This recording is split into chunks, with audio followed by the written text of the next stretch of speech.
Obama mania. That was Dominic Waghorn there speaking to us earlier.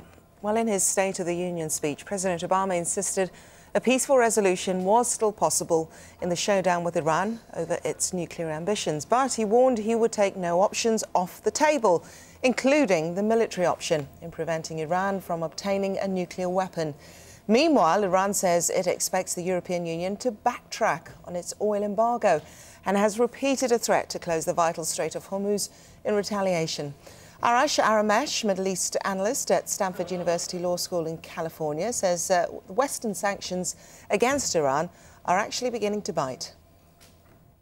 What's really bothering them right now is the economic crisis. Just the prospects of an EU embargo has led to a dramatic increase in currency prices in Iran. Just 2 or 3 weeks ago, the price of the US dollar was about 1,200 or 1,300 riyals. It's over 2,100 riyals this morning. Same thing has happened to the price of gold.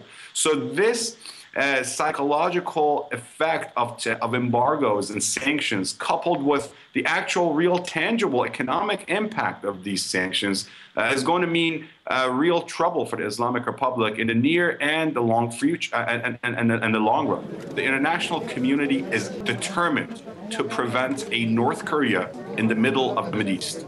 And that is something that the Iranian regime should know, and they should count on it. The world and the Western community and the international community, led by the EU and the US, is determined to prevent an Islamic Republic with a nuclear weapon in the middle of Middle East.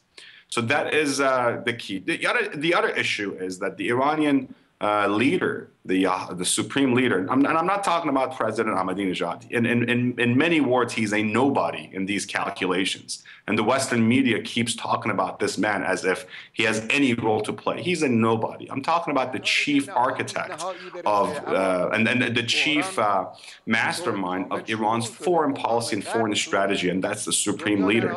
Now, the man believes the West is an inherent enemy. The man also believes that the nuclear talks is just a cover for regime change in Iran. He said recently, I believe, that he believes that after nuclear negotiations, there'll be talks about human rights, and then there'll be talks about Iran's support for terrorism, for groups in the Middle East. So he does not trust the West. Whatever he thinks or he doesn't think about this issue, again, as I said earlier, it's important for Iranian leaders to know that the West is not going to tolerate a nuclear-armed Islamic regime in the middle of the Middle East.